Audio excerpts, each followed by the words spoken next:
Hello everyone, welcome back to my YouTube channel Victory Biology classes.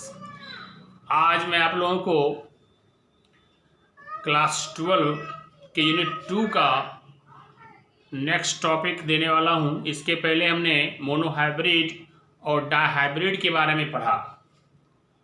अब monohybrid dihybrid पढ़ने के बाद monohybrid के अंतर्गत ही एक नॉन मेंडेलियन मेथड्स को पढ़ते हैं जो मेंडल के नियमों का अनुसरण नहीं करता है, इसलिए इसे हम नॉन मेंडेलियन मेथड भी करते हैं। इनका नाम है जीन अंतःक्रिया, जीन इंटरेक्शन को देखते हैं और ये भी एग्जाम के व्यू से बहुत ही महत्वपूर्ण है। तो इसको देखते हैं, चलते हैं आगे कि जीन अंतःक्रिया, जीन इंटरेक्शन जो है इसको पहले परिभाषित देखें, इसकी परिभाषा क्या है। तो उसमें आप देखेंगे कि एक जीन का नियंत्रण अगर एक लक्षण, इकाई लक्षण का नियंत्रण अगर एक जीन से होता है तो वो उसको हमने मेंडेलियन के बारे में पढ़ा था, मोनोहाइब्रिड के बारे में पढ़ा था। अब दो लक्षण था, फिर हमने डाइहाइब्रिड में पढ़ा था। अब इसकी परिभाषा है कि एक इकाई लक्षण का नियंत्रण एक जीन से नहीं होकर एक से अधिक जीन से होता है, तब ऐसे जीन की स्थिति को या जीन की ऐसी क्रिया को हम जीन इंटरेक्शन कहते हैं। ठीक है, तो बस यही बातें लिखी हुई देखिए। जब कोई एक लक्षण का नियंत्रण एक जीन से नहीं बल्कि एक से अधिक जीनों के द्वारा हो, तब जीन की ऐसी क्रिया को हम क्या कहते हैं? जीन अंतःक्रिया, जीन इंटरेक्शन कहते हैं। परिभाषा समझ गए होंगे। एक लक्षण का नियंत्रण एक जीन से नहीं होके एक से अधिक, दो चार से हो, तब हमको कहेंगे जीन अंतःक्रिया। अंत करके कुछ नहीं चिल्लाता है ना।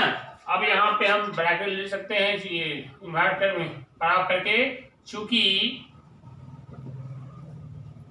वंशागति का यह नियम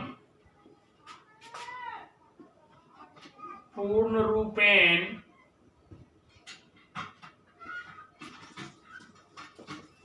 मेंडल का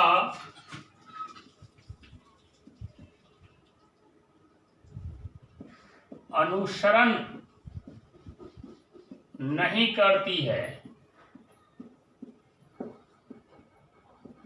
इसीलिए हम इसे नॉन मेंडेलियन मेथड भी कहते हैं। उम्मीद समझ गए होंगे। क्योंकि यह मेंडल के नियम का अनुसरण नहीं करता 100%, इसीलिए इसको हम नॉन मेंडेलियन कहेंगे। अब एक सवाल आता है कि नॉन मेंडेलियन मेथड का नाम बताओ। जीन अंतःक्रिया। ठीक है, अब ये टाइप्स की बात करें हम, जीन अंतःक्रिया के प्रकार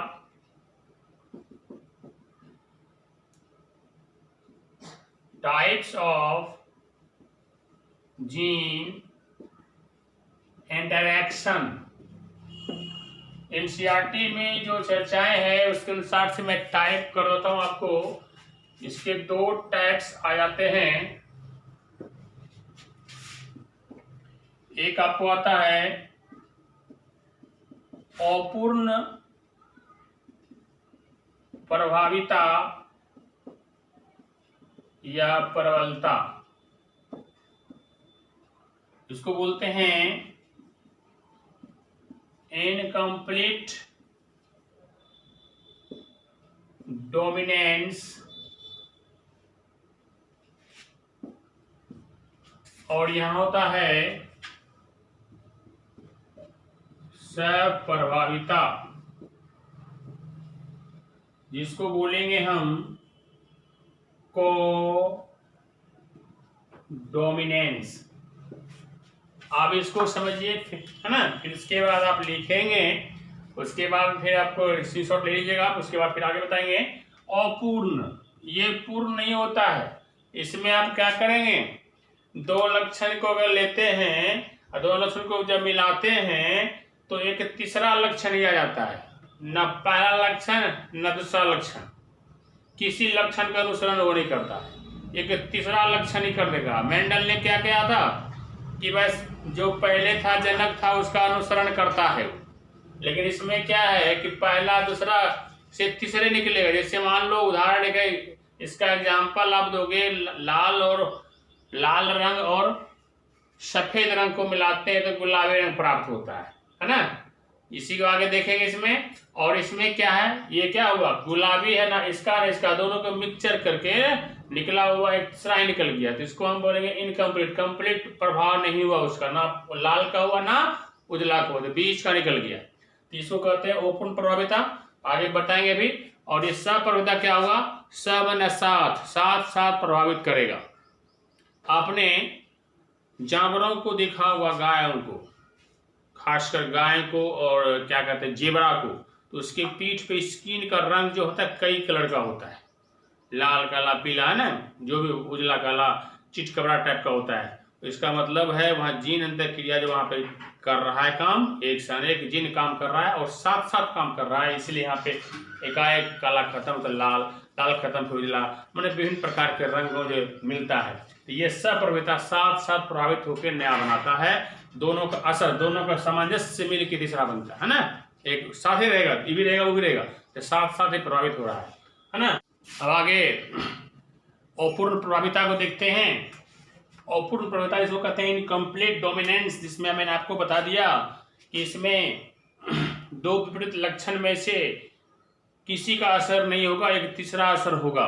तो देखते हैं क्या है परिभाषा अपूर्ण प्रभाविता का। मैं पहले तो समझा दिया, फिर से एक बार इसको देख लें कि जब विपरीत लक्षण के जोड़ों में से एक लक्षण दूसरे लक्षण पर पूर्ण रूप से प्रभावित नहीं होता है, मैंने बीच में मिक्स होके आता है ना, पूर्ण रूप में प्रभावित नहीं होता है। इसी के कारण जब नहीं होता है तो इसके परिणाम स्वरूप क्या होगा, तो इसी के कारण एक तीसरा लक्षण प्रकट हो जाता है। पहला दूसरा अलग अलग लक्षण है, किसी का लक्षण पूर्ण रूप में नहीं होकर एक तीसरा लक्षण प्रकट हो जाए तो ऐसे हैं। इसी कारण क्या होता है, ऐसे लक्षण क्या कहेंगे, एक तीसरा लक्षण प्रकट जब हो जाएगा इसी को हम क्या कहेंगे, अपूर्ण प्रभाविता या प्रबलता के नाम से हम इसको जानते हैं। तो परिभाषा आप मुझे समझ गए होंगे। अब इसका अध्ययन, इस प्रकार के नियम का अध्ययन किया था किसने और किस पर किया था, मोस्ट इंपॉर्टेंट बातें ये हैं, इसको ध्यान दीजिए। तो लिखिए आगे, इस प्रकार का अध्ययन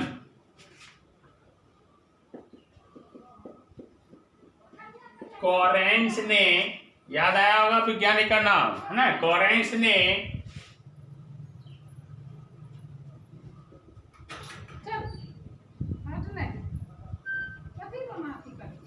गुलब्बा, जिसको कहते हैं मिराबिलिस जलापा, गुलब्बास के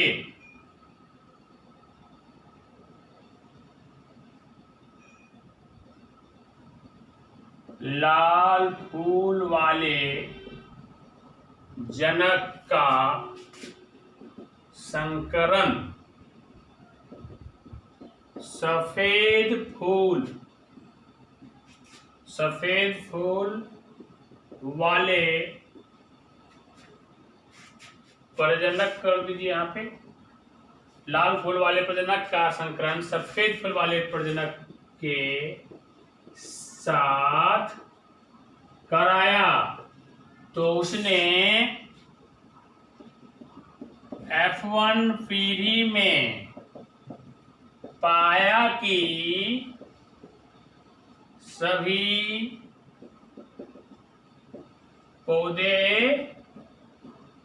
गुलाबी हो गए। जैसे देखिए रेड है तो हम यहाँ R ले लिए, ये पेरेंट्स हुआ जनक में, और छोटी R किसको ले लिए, सफेद फूल को, इसको सफेद ये लाल फूल, क्रॉस किए, आर आर आया, गैमेट बना, गैमेटोजेनेसिस क्रिया के बाद है ना ये गैमेट युग्मक बना। अब F1 पीढ़ी में क्या आएगा, अब इसको लगाओ, देखो आर आर, अगर हम यहीं से करें इसको, ये भी आर आर, फिर इसको ऐसे करें, ये हुआ आर आर, फिर इसको ऐसे करें तो ये भी हुआ आर आर। तो क्या हुआ, सभी पौधे क्या हुआ, ना हूबहू ये आया ना ये आया, है ना। तो ये सभी पौधे क्या हो गए, सभी पौधे गुलाबी हो गए, है ना। ये आपका हुआ अपूर्ण प्रभाविता। ठीक है, अगर आपको गुलाबी रंग भी पसंद है, गुलाबी रंग अगर आप चाहिए, अगर आपको गुलाबी रंग नहीं है तो बस अपने घर बना सकते हैं। अब तो 10th में भी पढ़े होंगे, एक प्राथमिक रंग 3 ही होता है, 3 से बाकी रंग बनता है। तो यहाँ हम समझ सकते हैं कि लाल और आपको उजला है, तो आप इसी जीन अंतर क्रिया के द्वारा अपूर्ण प्रभाविता के कारण इनकम्प्लीट डोमिनेंस की सहायता से आप गुलाबी रंग प्राप्त कर लेते हैं। अब आप सप्रभाविता देखते हैं। सप्रभाविता जो है उसको बोलते हैं कोडोमिनेंस। पहला आपने देखा अपूर्ण प्रभाविता और है सहप्रभाविता। सहप्रभाविता कोडोमिनेंस जो साथ साथ इसका असर जो है अब आगे आएगा। तो इसमें देखिए F1 पीढ़ी के संकरों में, F1 पीढ़ी जो आपने कई बार पढ़ते आ रहा है कि F1 पीढ़ी के संकर में अगर किसी जीन के दोनों अलील युग्म विकल्पी बोलते हैं, तो दोनों अलील समान रूप से साथ साथ अभिव्यक्त नहीं होते हैं, साथ साथ अभिव्यक्त होते हैं, नहीं इसमें होगा, क्योंकि नाम है सहप्रभाविता। कि क्या है परिभाषा यहाँ पे स्ट्रेस करना है कि F1 पीढ़ी के संकरों में अगर किसी जीन के दोनों अलील समान रूप से माना बराबरी हिस्सेदारी करके साथ साथ जो है साथ साथ अभिव्यक्त होते हैं, तब ऐसे अलीलों को या तब इस अलीलों को हम क्या बोलते हैं, सप्रभाविता अलील, तथा इनकी वंशागति को क्या कहेंगे हम, सप्रभाविता कहते हैं ना। सप्रभावी अलील हो गई, लेकिन ये इनकी जो वंशागति होगी, genetics 1 by 1 generation to generation चलेगा, उसको बोलेंगे हम सप्रभाविता। जैसे यहाँ पे एग्जाम्पल में मवेशियों के त्वचा के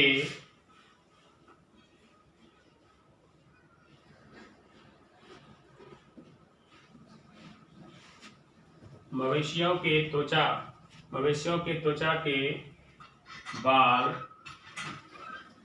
की रंगों की सहप्रभाविता,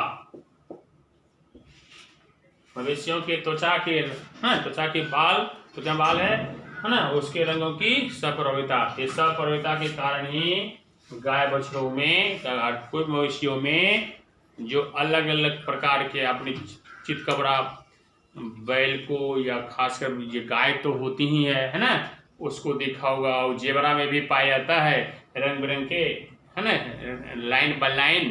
तो बस ये सब है सप्रभाविता का कमाल है, कोडोमिनेंस का है।